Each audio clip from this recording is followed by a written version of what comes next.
I get calls on a regular basis asking me about buffers. And people are constantly asking me, will you make a video about buffers? Well, I've succumbed to the pressure. Here is a video about buffers. So actually, this is a scanning electron micrograph of one of the most famous buffers. Hopefully you guys all know this buffer. It's inside your body. It's blood. Blood contains a bicarbonate buffer. So let's begin this amazing journey into the world of buffers. Here we go. So I'm sure you're asking yourself, what is a buffered solution or buffered solutions? Well, buffered solutions resist a change in pH. So they're going to stay at that same level. The next question is, you say, how do they do that? Well, buffers are made of a weak acid and its conjugate base, or a weak base and the salt of that acid. So we're going to talk about today how you make that. So after the addition of a strong acid or base, you deal with a stoichiometry. This is when you add the strong acid or base to the buffer, and then you have an equilibrium. So how does this buffer stuff work? Well, would this be a buffer? I think it is, because if you notice here, we have hydrofluoric acid. Hopefully you remember that's a weak acid. And we also have the salt or the conjugate base of that buffer, the fluoride ion. So how does that work? Well, if you were to add hydroxide, came out of nowhere, there's hydroxide to this, what's going to happen is this is going to produce basically fluoride ions. So you're going to produce water and fluoride ions, and that will get rid of any hydroxide as long as you have excess hydrogen fluoride. If you add acid to it, which is adding tons of protons, that came out of nowhere, what happens is that reacts with the fluoride ion and forms HF. So basically you've not changed the pH at all because you've absorbed either hydroxide or protons. It doesn't matter which side it comes from. Let's keep going. So how does a buffer work? That's an important question. Well, let's say we have a buffer that's made of hydrogen fluoride or hydrofluoric acid, and the salt of that, sodium fluoride. One of my favorite things to do in chemistry is to list major species. Do it now! How many did you come up with? Hopefully you said 4. There are 4 major species. Here they are. Hydrofluoric acid, sodium ion, fluoride ion, and water. So which part is a buffer? Well, hopefully you know that by now. The buffer is the weak acid and the salt, or the conjugate base of that. Now, the salt is a sodium fluoride. The conjugate base happens when it dissolves in water. What happens when you add a strong acid to this buffer? I'm going to give you a reaction that illustrates that. So it's the strong acid is going to react with the fluoride ion and form hydrofluoric acid. And anytime you remove protons or hydroxides from water, you have thus not changed your pH, or you buffered the system. Now let's say we have a strong base. Now if you have a strong base, it's going to react with the hydrofluoric acid and form water and fluoride ion. Now I know you're sitting there, and this is going to, when you do this, as long as hydroxide is limiting, you'll get rid of every bit of it. Now I know you're sitting there asking yourself, well, I know hydrofluoric acid produces a few protons, and I know fluoride acid reacts with water and produces a few hydroxide ions. Well, you are absolutely correct. But remember, any hydrogen or protons that are produced by hydrofluoric acid, or any hydroxide that's produced by the reaction of fluoride ion with water, are minor species. And minor species don't do much, right? So we don't have to worry about them.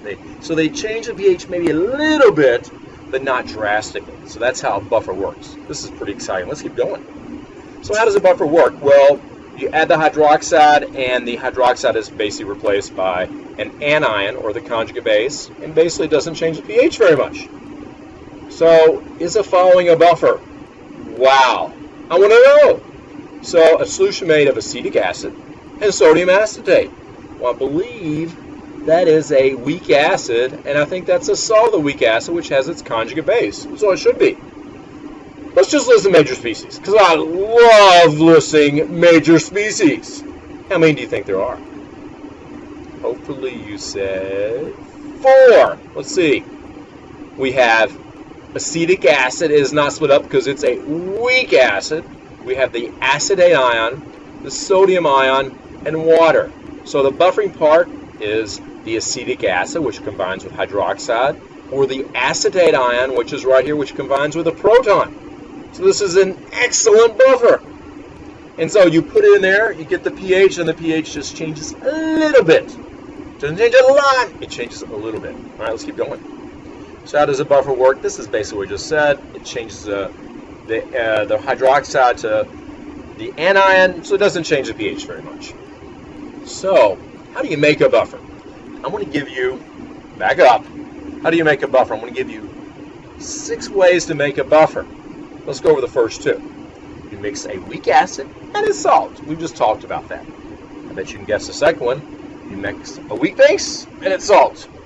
Now, the next ones are going to be like, where are these coming from? Well, all the other ones we're going to talk about basically end up that you're going to make the first 2.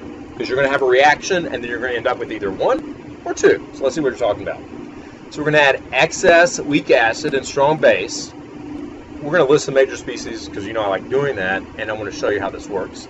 And then we're also going to do another example like that. I'm going to excess weak base and strong acid and see how that makes a buffer. Now the next 2 I'll just show you on the slides here. Remember we said there's 6 ways to make a buffer? We've gone through 4.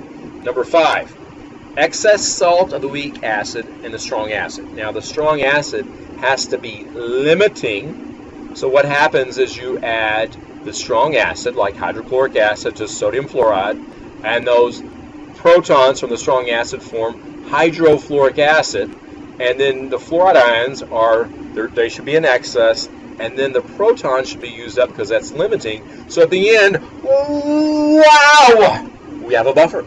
Okay, let's do another one. This is awesome. Number 6, excess salt. That word is really hard to pronounce if you're from Kentucky, so just be patient, please. Excess salt of the weak base and a strong. Excess salt of the weak base and a strong base. Okay, so you add something like ammonium chloride. The chloride is a spectator ion floating around, and then you add the strong base. That would be your hydroxide. Well, guess what? This hydroxide needs to be limiting. Gosh, and I screwed this up. This is supposed to be water right here. I apologize. For those of you that love to count my mistakes, just add this to the list.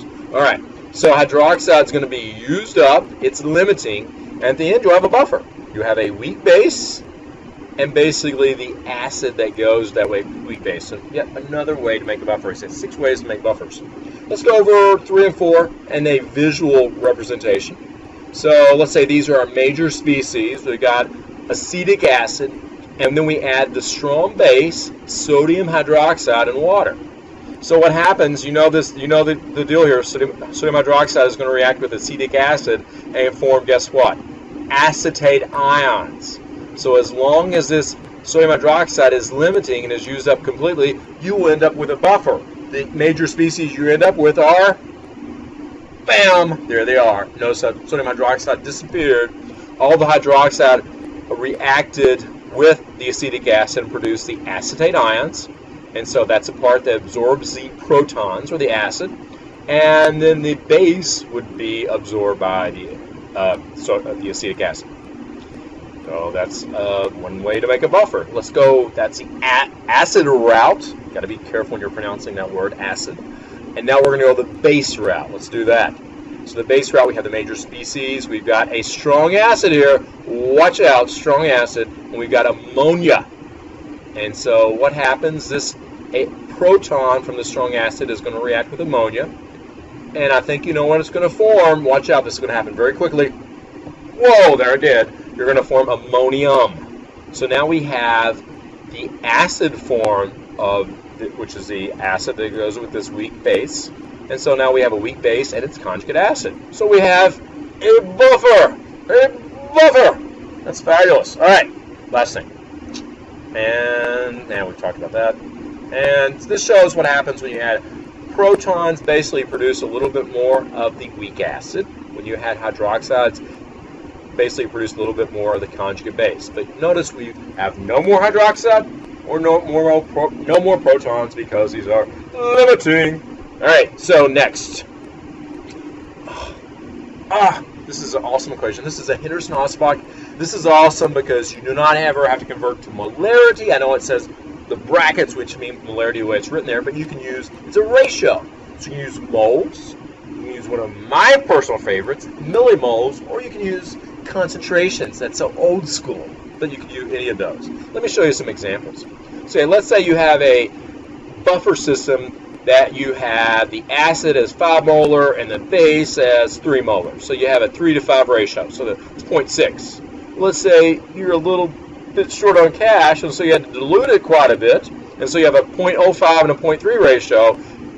Guess what? It's still 0.6. So this illustrates when you're using, let's go back to the Henderson-Hassbach equation, as long as it's the same ratio, if you dilute it, it doesn't change the pH of the solution. What determines the pH is the pKa of that substance you're using. So let's do some more. Now these are a couple of things that show us how to make a buffer. This is making a buffer from, hopefully you can see this, from excess weak base and limiting strong acid. So that limiting strong acid is used up completely. So at the end we're left with ammonia and ammonium. So we have a buffer, and notice the proton is used up completely. I think I have one more of these for your excitement. Notice the major species at the end, weak base and its conjugate acid are both present, so that is definitely, chemistry students, a buffer. One more. Last one, we add a strong acid to a salt of a weak acid. So, for example, we would dissolve sodium acetate in water, then add hydrochloric acid to it, but the hydrochloric acid needs to be limiting, and that's going to be used up completely. Then at the end, we end up having acetate ions and acetic acid. So that is, again, guess what? It's a buffer. So this is going to conclude our discussion on buffers. My, how time goes very quickly when we talk about something as wonderful as buffers. But if you have more questions, guess what? We're going to get a lot of fun with buffers in class tomorrow. Come prepared.